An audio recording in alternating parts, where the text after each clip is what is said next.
All right, let's jump right in. I want to tell you a story about two data analysts.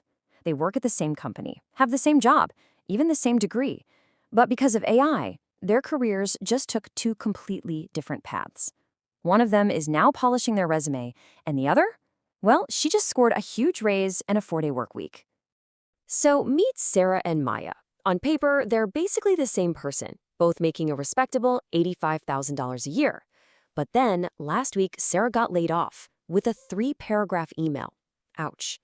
Now get this. On the exact same day, Maya walks out of her boss's office with a $24,000 raise and a permanent 4-day work week.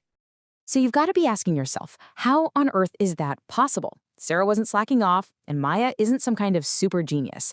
They literally do the same job. So what gives? To really get it, we need to rewind and look at what they were doing over the past year. Because their story, it reveals this massive shift that's happening just beneath the surface of the entire job market. And honestly, it all boils down to one crucial difference.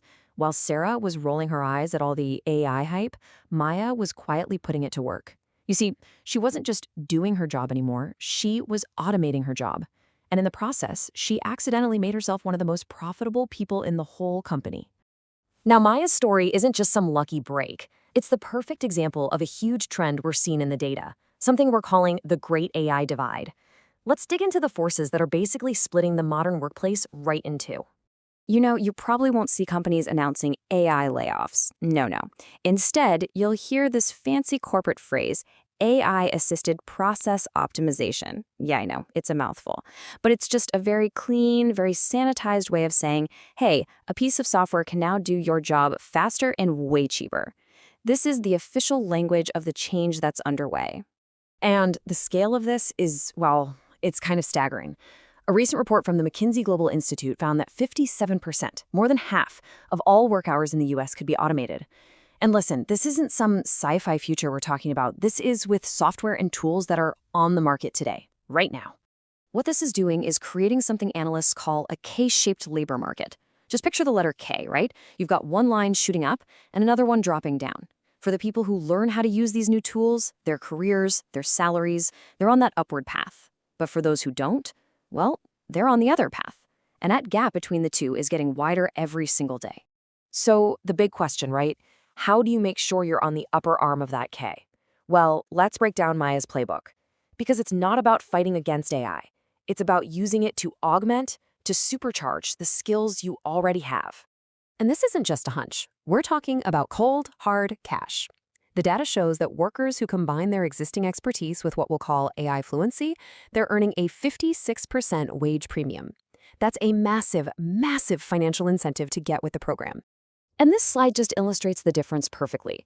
Think about a tedious task, like manually cleaning a giant spreadsheet. For Sarah, that's a 6-hour slog.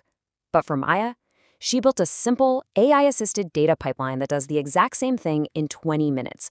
That freed up her time to focus on high-level strategy. The creative stuff a machine can't really do.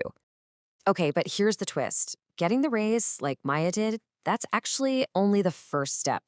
To really build wealth, you have to avoid a super common trap, the lifestyle inflation trap. I love this phrase for it. This is what happens when that pay raise immediately gets gobbled up by a bigger apartment, a fancier car, more expensive dinners out.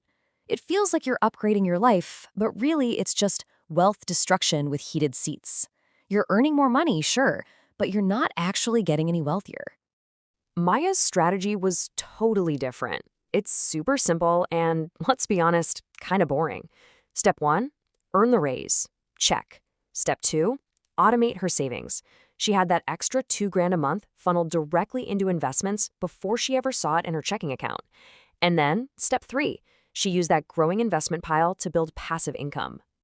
So, look, I get that all this can sound a little overwhelming, but the goal isn't to become some tech wizard overnight. Let's break this down into a really simple, concrete first step that you could literally take this week.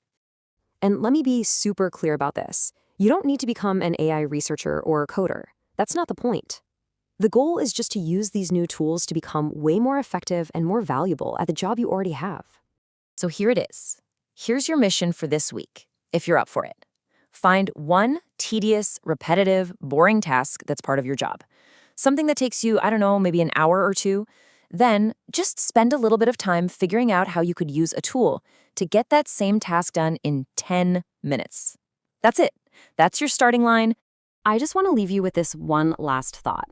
Right now, this window of opportunity with AI is wide open, but a lot of people like Sarah are kind of waiting for it to feel safe or normal. Here's the thing though, by the time any big shift like this feels safe, the best opportunities, they're usually long gone. The time to get ahead of the curve is right now.